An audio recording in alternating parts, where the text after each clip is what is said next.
Elizabeth's father died last year around November time, or at least it was announced in November that he had passed away. And at the time, the family had obviously asked for privacy, so therefore, when it came to find information regarding his passing, it's something that none of us were privy to. At the time, some of us made assumptions that maybe it was related to his surgery, because he had literally had a surgery not long before then, that maybe something else had gone down regarding his health. But of course, we only made those assumptions based on the history that we knew of him regarding his health. Well, TMZ have been able to find out the truth behind what actually caused Chuck's passing.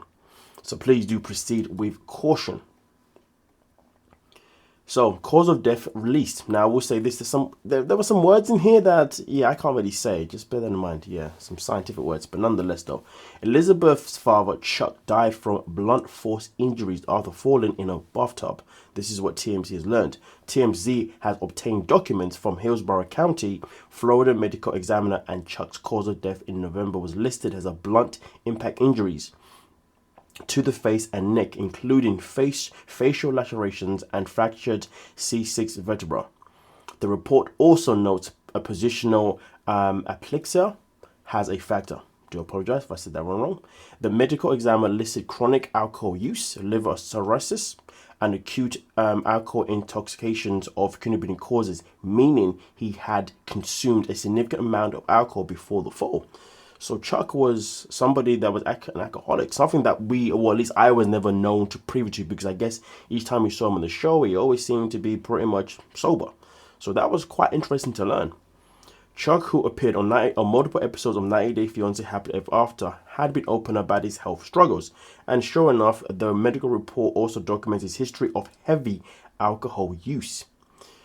Elizabeth announced his death on IG in November, just 2 months after he underwent an extensive 8-hour surgery to repair his hernia and collapsed stomach, which is exactly what we thought may have been the link to his passing.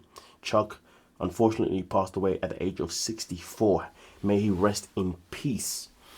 Now, this is what I would say to every single one of you. If you are around somebody that you know is a heavy drinker, or somebody that isn't even a heavy drinker, but you see them drinking like pretty much more than once a week, then please be cautious. Please be cautious. I know that someone drinking 3 or 4 times a week, if they're having like one drink per day, isn't that deep, which to be fair may not be. But all I'm saying is, if you're around someone and each time you see them, a drink always has to be involved, an alcoholic beverage always has to be involved, please be aware of that person's behavior. Because if they always need an alcoholic drink when they're around you, you have no idea how many they may be drinking when they're not around you. Okay, so that's something just to bear in mind. All right, folks.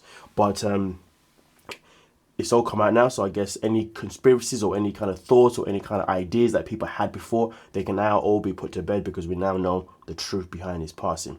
But with that being said, please do let me know your thoughts down below in the comment section. And like I said before, please be aware of people around you who may be going for the same thing secretly, but it may be secretly, but the clues are there. Yeah, don't forget to like and subscribe. Peace.